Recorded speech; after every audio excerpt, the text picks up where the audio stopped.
اہل سنت والجماعت جو ہیں وہ جتنے بھی اسلامی فرقے ہیں ان سب کے اندر وہ اعتدال کے راستے پر گامزن ہیں. وہ دو انتہاؤں کے درمیان میں ہوتے ہیں. کن کے درمیان میں؟ ایک طرف اہل تعطیل ہیں اور وہ کون ہے؟ جہمیہ.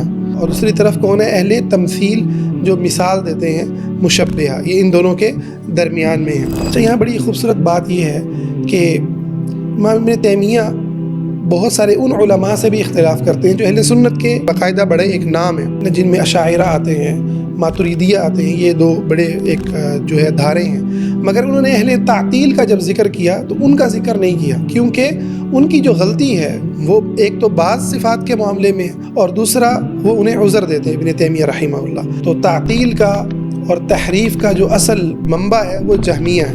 اہل سنت کے اپنے دائرے میں اگر کسی سے غلطی لگ رہی ہے تو اس کے ساتھ کس اچھے انداز سے ڈیل کرنا ہوتا ہے یہ آپ کو ابن تیمیہ کے ہاں ملے گا. قدریہ اور جبریہ وہ اللہ تعالیٰ کے افعال کے باب میں بھی دو انتہاؤں کے درمیان میں ہیں. قدریہ کہتے ہیں کہ اللہ تعالیٰ کی تقدیر کو وہ مانتے ہی نہیں ہیں. انسان جو ہے وہ آزاد ہے. آزاد ہونے کا مطلب یہ ہے کہ اللہ تعالیٰ کی مشیت سے آزاد ہے. ٹھیک ہے، بلکہ بعض ان کے جو غلو کرتے ہیں وہ تو کہتے ہیں اللہ کو پتہ ہی نہیں ہوتا کہ انسان کیا کر رہا ہے. یعنی یہ نہیں مانتے کہ انسان کے جو افعال ہیں، انسان جو کام کرتا ہے وہ اللہ نے اس کو پیدا کیا ہے. واللہ خلقکم وما تعملون، اللہ نے تم کو بھی پیدا کیا اور تمہارے اعمال کو بھی پیدا کیا. تو قدریہ ایک انتہا پر کھڑے ہیں. اس کے مقابلے میں کون ہے؟ جبریہ دوسری انتہا پہ کھڑے ہیں. وہ کہتے ہیں کہ انسان جو کچھ کر رہا ہے اس پہ مجبور ہے. انسان جو کچھ کر رہا ہے، انسان آزاد ہے ہی نہیں. جو کچھ کر رہا ہے اللہ ہی کروا رہا ہے.